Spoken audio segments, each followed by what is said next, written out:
Mollywood times കണ്ടു കഴിഞ്ഞപ്പോൾ എനിക്ക് മനസ്സിലായത് പുള്ളി അതായത് ഇതിൻ്റെ ഡയറക്ടർ എന്താ നായക എന്തൊരു നായക പുള്ളിയുടെ റിയൽ ലൈഫ് പുള്ളിക്കുണ്ടായ അനുഭവങ്ങളൊക്കെ പറഞ്ഞിട്ടുള്ളതായിട്ടാണ് എനിക്ക് തോന്നുന്നത്. തുറന്നടിച്ചിരിക്കുകയാണ്. ഇതിനെന്തുകൊണ്ട് വിവാദമൊന്നും വരുന്നില്ല എന്ന് ഞാൻ ഇങ്ങനെ ആലോചിച്ചു. പക്ഷേ ഓൾമോസ്റ്റ് ഒരു വീക്കിന് മുകളിലായി ഈ പടം ഇറങ്ങിയിട്ട്. ഞാൻ ആ ഫസ്റ്റ് ഡേ പോയി കണ്ടതാണ്. അപ്പോൾ എന്തെങ്കിലും ഒരു വിവാദമൊക്കെ വരട്ടെ എന്ന് വിചാരിച്ചു ഒരു വീഡിയോ ചെയ്യാൻ. ഇരിക്കുമ്പോഴാണ് ഒരു വിവാദം വന്നു. ആക്ച്വലി സെൻസർ ബോർഡിന് കൊടുത്ത പടത്തിൽ ഈ തെറിയൊന്നും ഇല്ലായിരുന്നു. തെറിയൊക്കെ മ്യൂട്ട് ചെയ്തിട്ട്, അപ്പോൾ തെറി ഇല്ലാന്ന് കണ്ടിട്ട് ആ തെറി ഇല്ലാത്ത പടത്തിനാണ് സെൻസർ ബോർഡ് കൊടുത്തത്. അപ്പോൾ പടം ഇറങ്ങിയപ്പോൾ അതിനകത്ത് ഫുള്ള് തെറിയുണ്ട്. നീ പോയി ഊമ്പട, നിങ്ങളൊക്കെ ഊമ്പുമ്പട മയില്, ഇതൊക്കെ ഉണ്ട്. ഇതൊന്നും ഒരു വലിയ തെറിയായിട്ടൊന്നും എനിക്ക് തോന്നുന്നില്ല. ഇതൊക്കെ നോർമലി മലയാളികൾ ഉപയോഗിക്കുന്ന വാക്കുകൾ തന്നെയാണ്. ഇതിനെയൊന്നും നോർമലൈസ് ചെയ്യുന്നതല്ല കേട്ടോ. ഇതൊക്കെ നോർമലി നമ്മൾ ഫ്രണ്ട്സിൻ്റെ ഇടയിലൊക്കെ നമ്മൾ ഉപയോഗിക്കും. പക്ഷെ ഓരോ സന്ദർഭത്തിനും അതിൻ്റേതായ രീതിയിൽ ഇമ്പാക്റ്റ് കൊടുത്ത് സംസാരിക്കണമെങ്കിൽ ഇങ്ങനെയുള്ള ചില വാക്കുകൾ അവിടെ ഉപയോഗിച്ചേ പറ്റൂ. എന്ന് വെച്ചാൽ നിങ്ങൾ ആരുമ്പോൾ എല്ലായിടത്തും ഇത് ഉപയോഗിക്കണമെന്നല്ല പറയുന്നത്. വീട്ടിലൊന്നും ഇതൊന്നും ഉപയോഗിക്കേണ്ട കാര്യമൊന്നുമില്ല. വീട്ടിലെ അച്ഛനും അമ്മയും നമുക്ക് അടുത്തുള്ള ബന്ധുക്കാരടുത്തും പിന്നെ ഒന്നും ഉപയോഗിക്കേണ്ട വാക്കുകളൊന്നും അല്ല ഇത്. ഇതിനെ നോർമലൈസ് ചെയ്യുന്നതല്ല.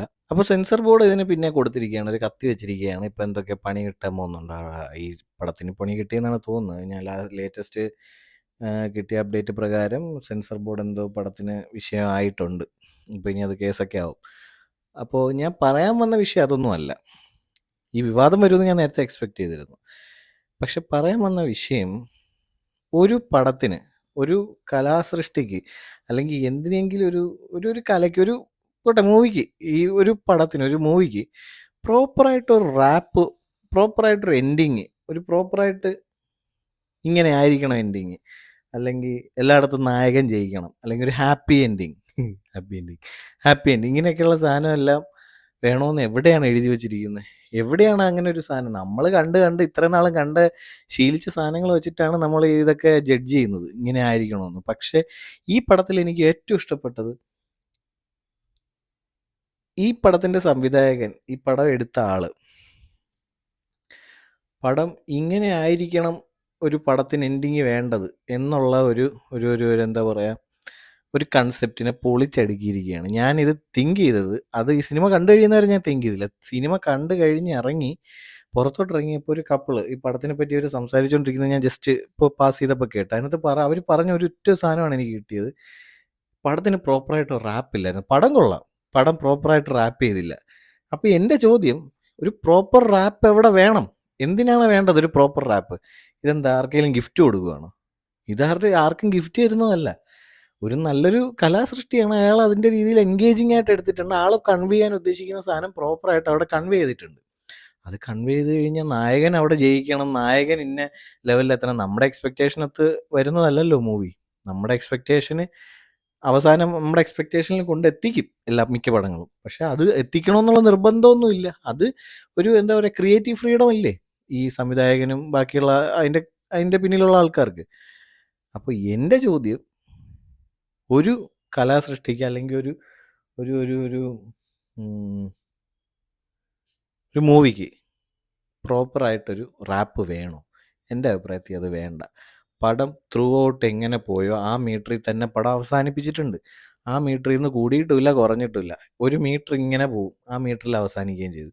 എനിക്ക് ഭയങ്കര ഇഷ്ടപ്പെട്ടു. പടത്തിനകത്ത് നസ്ലനെയൊക്കെ കൊണ്ട് ഇങ്ങനെ അഭിനയിപ്പിക്കുമെന്ന് ഞാൻ ഞെട്ടിപ്പോയി. ലോകം കണ്ടപ്പോഴേ എനിക്ക് മനസ്സിലായി പുള്ളിയെ കൊണ്ട് ഇങ്ങനെയൊക്കെ ചെയ്യിപ്പിക്കാൻ പറ്റുമെന്ന്. ചെറുക്കൻ അഭിനയിച്ചിട്ടുണ്ട്. കത്തിച്ചെന്ന് വെച്ചാൽ കിടിലൻ കിണ്ണം കാച്ചിയായിട്ട് അഭിനയിച്ചിട്ടുണ്ട്. പിന്നെ മെയിനായിട്ട് പറയേണ്ടതെന്ന് വെച്ച് കഴിഞ്ഞാൽ പടത്തിൻ്റെ ഒരു മേക്കിംഗ്, ആ ഒരു പുള്ളിയുടെ ഒരു ടെംപ്ലേറ്റ് ഉണ്ടല്ലോ, നമ്മുടെ ഈ ഡയറക്ടറുടെ പേര് വായിൽ വരുന്നില്ല, എല്ലാവരും ഞാൻ പറഞ്ഞേനെ, എന്തോ ഒരു നായക്കാണ്. ഈ പുള്ളിയുടെ ഒരു ഒരു ഒരു എന്താ പറയുക, മെത്തേഡ് ഓഫ് ഫിലിം മേക്കിംഗ് ഉണ്ട്. അത് ഈ മുകുന്ദനുണ്ണി അസോസിയേറ്റ്സ് ഇതിനു മുമ്പുള്ള പടം എടുത്തില്ലേ, ഈ പടത്തിന് മുന്നേ എടുത്ത ആളെടുത്ത പടം, അതിനകത്തൊക്കെ പുള്ളിയുടെ ഒരു മേക്കിംഗ് ഉണ്ട്. ആ മേക്കിംഗ് എനിക്ക് ഭയങ്കര ഇഷ്ടപ്പെട്ടു. വേറെ ആരും അങ്ങനെ ആ ഒരു സ്റ്റൈലിൽ എടുക്കുന്നത് ഞാൻ കണ്ടിട്ടില്ല. പുള്ളിയുടെ മേക്കിംഗ് ഭയങ്കരമായിട്ടൊരു ക്യാച്ച് ആയിട്ടുള്ളൊരു സാധനമാണ്.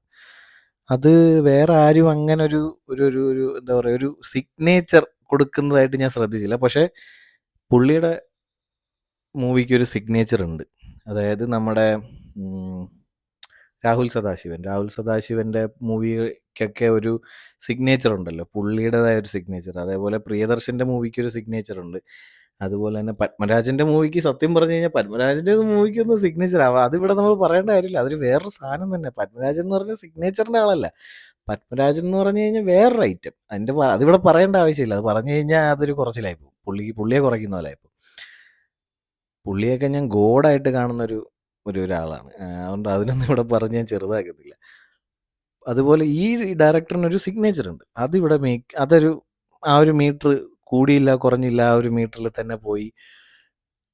ആ ഒരു സാധനം മലയാളം മൂവീസിൽ ഇപ്പോൾ കാണാൻ പറ്റാത്ത സാധനം എനിക്ക് ഭയങ്കരമായിട്ട് ഇഷ്ടപ്പെട്ടു. ത്രൂ ഔട്ട് നമ്മൾ ഈ സീറ്റ് എഡ്ജ് ചെയ്ത് ഇങ്ങനെ കാണുക എന്ന് പറയത്തില്ല, ഈ ഇരുന്ന് നല്ല രീതിയിൽ എൻജോയ് ചെയ്ത് തീരല്ലേ പടം, ഇങ്ങനെ തീരല്ലേ. കാര്യം ഓരോ ഓരോ ഓരോ ക്യാരക്ടേഴ്സിനെ അവിടെ പ്ലേസ് ചെയ്തിരിക്കുന്ന രീതി, കഥ പോകുന്നതിൻ്റെ ആ സ്റ്റോറി ടെല്ലിങ്ങിൻ്റെ ഒരു രീതി, അതിൻ്റെ കൂടെയുള്ള BGM, ഈ പടത്തിൽ ഈ സിനിമയിൽ സ്റ്റോറി ടെല്ലിങ്ങിൻ്റെ കൂടെയുള്ള ഒരു BGM, അത് ഭയങ്കര രീതിയിൽ വർക്കൗട്ട് ആയിട്ടുണ്ട് കേട്ടോ. അത് ഭയങ്കര രീതിയിൽ എൻഗേജിങ് ആവുന്നുണ്ട്. ഇപ്പോഴത്തെ ഈ പിള്ളേർക്കൊന്നും അറ്റൻഷൻ സ്പാൻ ഇല്ലല്ലോ.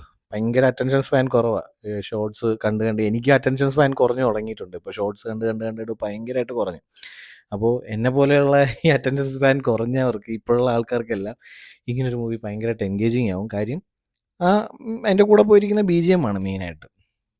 അപ്പോൾ ഈ പടത്തിൻ്റെ പിന്നിൽ പ്രവർത്തിച്ച എല്ലാവർക്കും അഭിനന്ദനങ്ങൾ. സൂപ്പർ മൂവി, ഒന്നും പറയാനില്ല. പിന്നെ ഇത് കൊള്ളേണ്ടവർക്ക് കൊണ്ടിട്ടുണ്ട്. ഇത് പറയേണ്ട കാര്യമാണ് പറഞ്ഞത്. അമ്മാതിരി വിവാദമാവുന്നൊരു പടമാണിത്.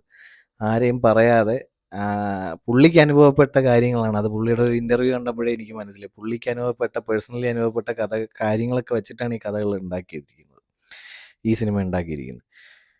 അപ്പോൾ അത്രേ ഉള്ളൂ. ബൈ.